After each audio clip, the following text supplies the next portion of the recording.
With time, the modern look in cinema and TV has progressed from a more filmic tone to a digital one.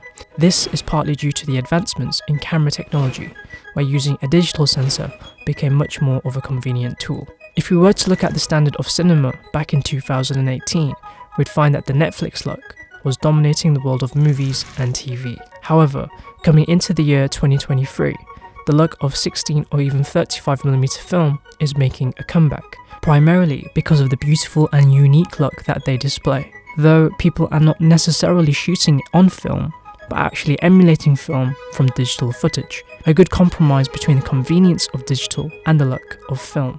Today we'll be going over a tool called Digifilm that can emulate both a 60mm look as well as a clean digital look. A very versatile tool that concentrates on colour separation and good skin tones for the layer mixer node in DaVinci Resolve. This first clip was shot on the Sony a7 III on S-Log2, and we'll put up the picture profile settings that we used here. For the second clip here, shot on the Sony a7S III. This was shot on S-Log3 with the original picture profile 8 setting that's already built into the camera. And we'll be going over how to use Digifilm, how to get good skin tones with Digifilm, how to get a nice filmy look but also a nice digital look as well. So let's head into the color tab. Once you've installed Digifilm, you'll get these two Powergrades show up in your Powergrades window. Put an instruction manual with the Powergrades to help you install the Powergrades quickly. The very first thing we're going to do is we're going to apply the Digifilm 60mm film. We're going to right click and press apply grade, and this will create the node tree structure that we see here. So if you look straight away, this is a before and an after, and it looks okay, it looks good. But the first thing we need to do is go over to our CST, which is our color space transform, and here you can input the camera settings that you used on your own camera. It doesn't matter which camera it is. This was shot on the Sony a7 III, but it could be iPhone, it could be Blackmagic cameras, it could be even Panasonic cameras. Well, it doesn't matter what the codec is or what log it's shot on, it should work on anything. And that's the great thing about color space transform. So what we can do is in our input color space, we actually shot it on ITU 709 matrix. It's essentially Rec 709, so we're going to leave the color space as Rec 709, and the input gamma we're going to put as S-Log2 as we shot on S-Log2. So we're going to press that, and then we can get off this tab here by pressing the effects tab again. So to open up the CST, just press effects and this will appear here. So to quickly go over your node tree, we have your color space transform here. Your white balance is what you're going to do here. You have to make sure you have DaVinci Resolve 18 or higher to be able to use this color white balance FX, and it's available with the free version of DaVinci Resolve as well. This exposure node will adjust our exposure, so if our clip was overexposed, we could use the offset primary wheel. We can bring that down and adjust our exposure. We have the halation node, which we'll go through. This is just color prep here. We don't need to touch these. Then you have your blur node. The 60mm film or even 8mm film is usually a little bit softer. The grain here, which adds a bit of texture to the image as well, which is quite nice. This is just film tone, so this is a mixture of dropping highlights and adjusting HSL tones, so that's all in here. Then we have our layer adjustment nodes, which are here, where we're going to adjust our skin and the sky and the background. This is where you'll be doing a lot of your color adjustments in here. Here we have a glow node, which you can turn on if you'd like. Film usually has a bit of a glowy tone, so you can turn this on and we can mess around with this later. This is your white balance in post. You can adjust that if you wanted to shift the colors in a certain direction in post. You can do that. Whatever shift and white balance you'd like, you can shift it here. But with this white balance, you just want it to go to as a neutral position as possible. With the global look here, we can use our primary wheels, our curves, and just get a more stylistic look using the global adjustments. Post-con, which is our contrast that we can adjust. This contrast and saturation we don't need to adjust, but this contrast we can adjust. And then we have a print film node, which is full of print film LUTs we can apply to get more of a print film look. And then we have a Cineon node. Then we have the Cineon node, which is the digital film system, and this was developed by Kodak in the 1990s, and this helps to kind of change digital images to look like film. So Cineon is what really does make the image. And then you have the sharpness in the end. To get back to our image, we can firstly go over to our exposure node. The exposure is actually okay on this, and we can adjust this if we wanted to. But however, I think the exposure is just fine. But what we can do is we can next actually go over to our contrast node here, and you have the contrast and you pivot, and these are the only two things we'll change here. So we can increase the contrast if we wanted to, or decrease it. This is completely up to you, but I'm just gonna increase this a little bit, maybe drop the pivot just a tiny bit to bring some gain to our midtones. And then what we can do is come to our white balance. Once we've got a nice exposed clip, press effects again, and you can just go over to your Kelvin here, and you can either shift this up or bring this down to wherever you want. However, I think it's completely fine. What we'll do is we'll do the halation next. If you right click and press show compound node, and the only node you need to touch is this blur node right here. To adjust your halation, all you have to do is go to your blur tool right here, and you can go over to your radius, and you can either increase this and you'll see you get more halation, or you can decrease this. That's a decent point there. You get a bit on this hat and it's not overdoing it too much. So we'll go back by pressing this here. We can actually start adjusting the colors. Here we have the layer adjustments. As you can see, the skin is not perfect. It's a bit bright and the reds are peaking a little bit. So what we can do is go over to this node which says reds in itself, and this will just touch up all the reds before and then after. And all this is doing is using the qualifier to select the reds in a specific zone. If I press Shift H, you can see we've selected the reds, but we've also selected yellows and stuff here as well. Essentially, all we're doing here is selecting the reds so we can adjust skin or any reds in the scene. I don't want this yellow in the grass to be affected, so I can shift the center of the hue, more of this, and then maybe bring in the luminance up a little bit, so less of the darker areas being affected. Bring down the saturation. If you don't want the lips to be affected too much, you can bring down the saturation as well. Maybe reduce the softness, and you can not affect the lips if you want. However, I think that's fine. With this node, we've already added the denoise and the blur radius, so you don't need to touch those too much. Press Shift H, you can see the skin tones have been affected, and all we've done here that's already been present is we've decreased saturation. However, what you can do is even if we was to reset this, you can come over to your saturation, you can drop the saturation here, that's okay. And then what you can do is by using the gamma is actually shift color into the skin. So instead of having a very bright magenta red, you can shift this to a more greeny orangey look. I must move this now. You can see, so before we have a red skin tone, it's a bit bright, and after the skin tone just looks a little bit better. It looks a bit more fuller, the tones are a bit more nicer. Furthermore, you can go into your gamma and actually reduce this. So reduce the midtones a bit, just make it a bit darker. If you look at any films that shot, I guess more so on 35mm, I found that skin tones, they're quite rich and deep. A way of getting around that here is just by reducing the gamma tones a little bit here. So we have a before and we have an after. Before and then after, and all of this is just personal preference, and you can adjust what you want to adjust. So as you can see here, actually the ear, always look at ears and hands, especially if it's somewhat cold. You'll see that the reds in the ears are just extremely bright, and that's probably because we haven't selected the ears. So if we was to press Shift H, you can see that the ears are not actually selected. So I can actually go into my saturation, click on the high and boost this up. Now the ears should be selected before and after, so before and then after, and that looks great. That looks way better than it was before. And second object essentially means any secondary object within the frame. It could be your visor, or it could be the sky or the grass, whatever it is. You can choose whatever you want it to be. And even if you wanted a tertiary object, you can add another layer, secondary object, press right click, press add node, and then press add layer. And this will add another layer node here, which you can then go in and adjust another color. However, most of the situations you should be good with 3 nodes here, which will be your skin tones or your main object, your secondary object, which could be a visor. In this case, we'll select the sky, and then your background. So whatever we adjust here, which is the bottom node here, which is the bottom layer, this is on top. So if I was to go into the background now and just go a bit crazy and shift the gain all the way towards the blues, you can see that none of these reds that we select in this node here are actually being selected. And this basically goes down. Whatever I select here will not be affected in this node or this node. And whatever I select in this node won't be affected in this node. To show you what I mean, we'll go adjust the sky. If I reset this, click on the secondary object, maybe this time we can change the name to sky, and all we're going to do is push a little bit of blue into the sky. If I go over to this, go to my qualifier, make sure this qualifier addition tool is selected, and all I'm going to do is click on the sky. Press Shift H to see our selection. You can see the sky is being selected, but we've also got these other colors that are being selected, which is not great. Decrease the saturation a little bit, decrease the luminance, and you can see we get a decent selection of the sky. Might increase the luminance, and that should be okay.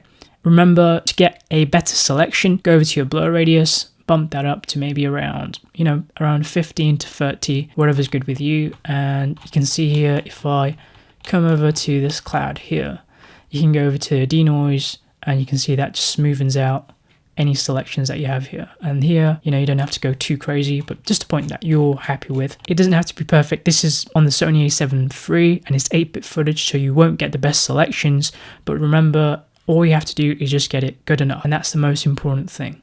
So what I will do is press Shift H, and then all I'm going to do is maybe go over to our gain and push just the tiniest bit of blue into the sky. If you didn't want to add gain, you can go over to your offset. This will also work pretty well. You can see areas of the sky that have not been affected. You can adjust this by probably just shifting the center of the hue. We don't want to add too much color like this because obviously you get these really broken up sections and it doesn't look too nice. So what we're going to do is take off the offset, just shift a little bit of blue into the sky. You don't want to shift too much color, especially with 8-bit footage regardless. So just a little bit. So like so, you have this here, and then you can do a before and an after. And it's looking quite nice. Since we've now adjusted our reds and we've adjusted the sky, you'll see if I was to adjust anything in the background, none of the sky or the reds will be affected. If I was to again use the gain as my example and shift a pink into everything, you can see the sky and the skin is not affected. So what I can do here is you can push in some color into the rest of the image. You can either come in and decrease the saturation of the image, depending on what look you want to create. So I might actually shift the hue towards the right a bit, like so. And then you can play it back and see what it's looking like. What you can do is go over to your log wheel and you have these blacks and stuff here. You can see that maybe there's a bit of green in the blacks. So you can go over to your shadows and you can shift those towards the magenta just to make sure the blacks are black. So this is a before and an after, and the blacks look a bit better. We'll just leave the white balance in post, go over to our global look. We can shift in, go back to our primary wheels, and we can shift in any color we like. So if you want to go for a more vintage feeling, we might add a bit more warmth. Often green and yellows do work pretty well here. So this is a before and an after. So it just gives it a bit more of that warm feeling. You can shift it a bit higher maybe. So you have this before. And the great thing about using the layer mixer, let's say if I was to shift a blue color right into this image, what I can do then is actually go back to these colors and adjust them without any compensation. If I was to go into the reds, I wanted the skin to be more saturated, I can do that. I can go into my gamma, shift more orange into the skin, and you can see now, you know, the skin looks a lot better. Obviously it's a bit greeny, so you can shift this towards the pinks bit, and you can see that actually looks a lot more natural. So before and after, you can see the skin looks pretty decent. That's the great thing about using the layer adjustment nodes. You just have so much control over your colors. You're able to get a much more specific look. Honestly, it's so good. I haven't seen a lot of film emulations use this, but having this already built in is really helpful, and you can just adjust colors really quickly, really easily. And once you get the hang of it, it does get pretty quick. So if I was to reduce everything, I might add in a bit of blue, to be honest. Go over back to my reds. Shift some orange because that did look quite nice. Pretty happy with that. That looks all right. Maybe there's too much blue in the sky, I'll be honest. If I was to take that off, maybe shift in a bit of blue. That looks okay. And then here, what you can do is use your curves to further enhance the clip. Is increase the midtones a little bit, darken the shadows. You know, 60mm film usually has pretty dark shadows, but there's a lot of detail in the shadows. Don't be afraid to take them out if you need to, especially with darker images, with darker clips. It doesn't matter too much, I think, with that. So that's before with the global, and that's an after. That looks pretty good. I might drop the midtones a little bit. So this is before, and then here's an after.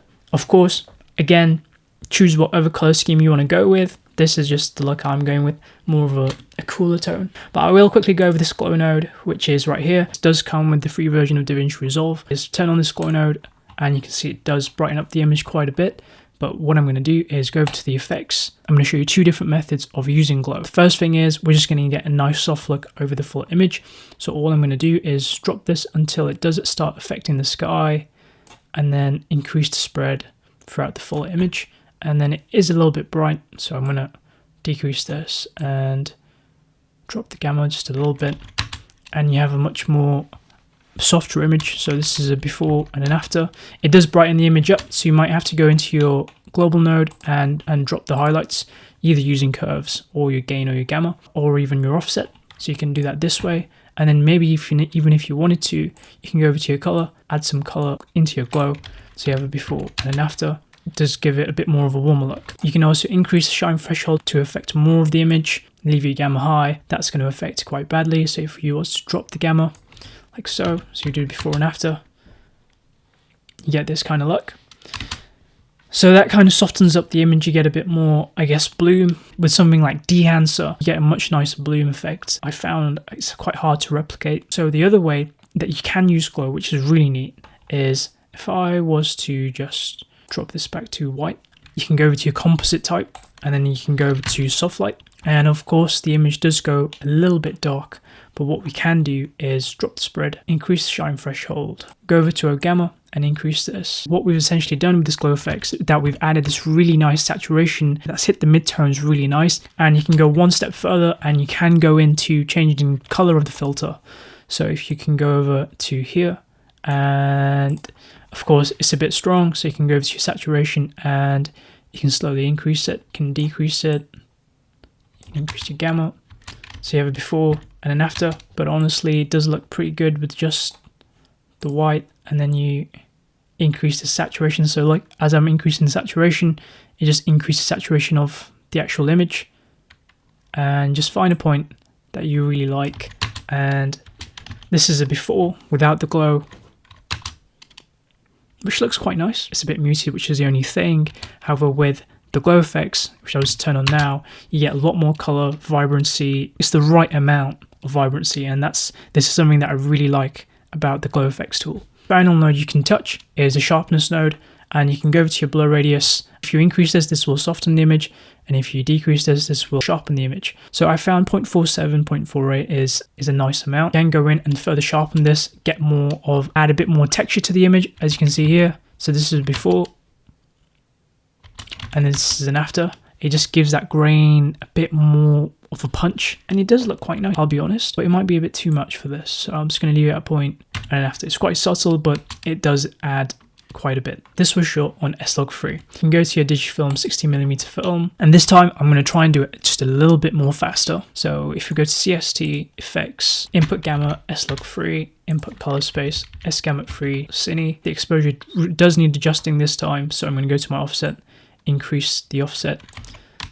That's looking good. White balance definitely needs adjusting as well. So if I was to go to my mode screen, so if I go to my effects, drop the Kelvin just a bit, and push the tint towards the greens I found, just a tiny bit. So I'm concentrating on the skin rather than the actual warehouse. So the skin's looking a bit more orangey now, which is looking quite nice. And the halation is super nice in this clip, which you can see as well, especially in these lights. So if I was to turn the halation off before and after. So the next thing we'll do is we'll go in and adjust our skin, go to our reds, turn this on, this will mute the skin, and you can go in and shift to whatever color you want within these reds. If you want only his skin to be affected and not these reds here, what you can do is, if I was to just get a nice skin tone here, which is about there, create a power window, curve adjustment layer, and you'll be able to see that this only affects his skin and not the reds outside of this area. So that's looking good. You get this nice welding as well, which the halation does look really nice. And that's pretty nice. The skin's looking good. I'm not going to choose a second object here, but we can go over to our background, put this on, maybe shift a bit of blue into this, decrease the saturation of it as well.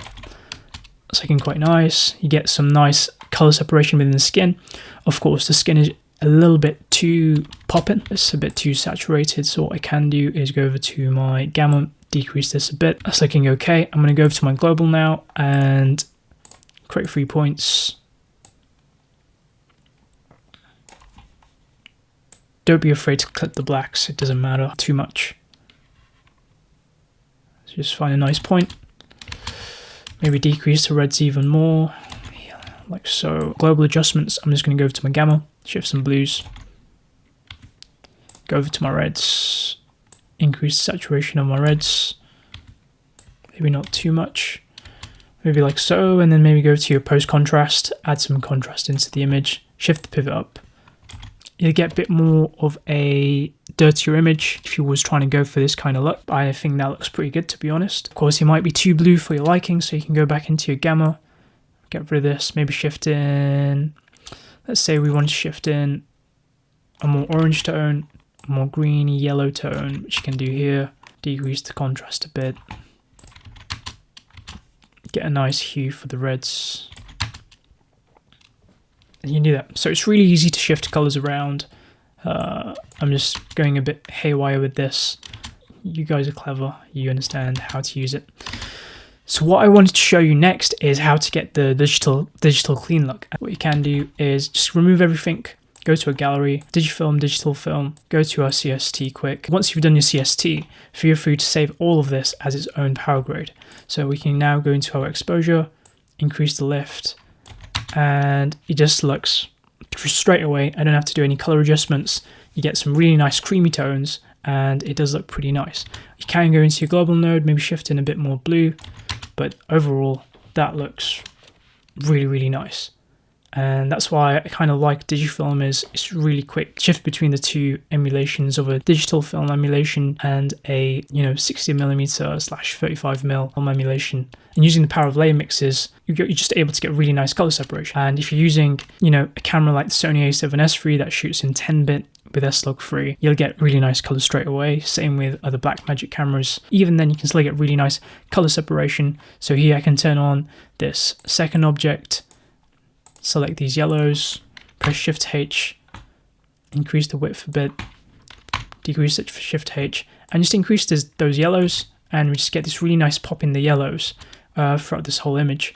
And it's just so easy to shift your colors.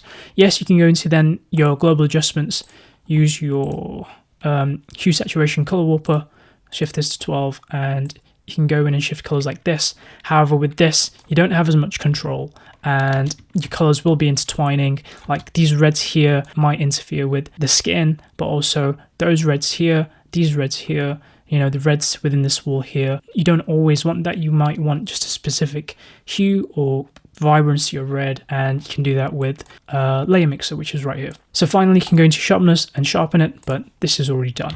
So this looks honestly really nice. And finally, what you can do is go over to your timeline, output blanking 2.39:1 ratio, and just get a nice cinematic looking image. Maybe with this one you can go and do your output blanking 1.33:1. You get this nice rectangular crop, and it does look pretty nice. So yeah, I hope you found this helpful. If you did enjoy this tutorial, feel free to give it a like and subscribe. And yeah, Digifilm will be in the description. If you have any questions, just let us know. Just put them in the comments. Yeah, thank you.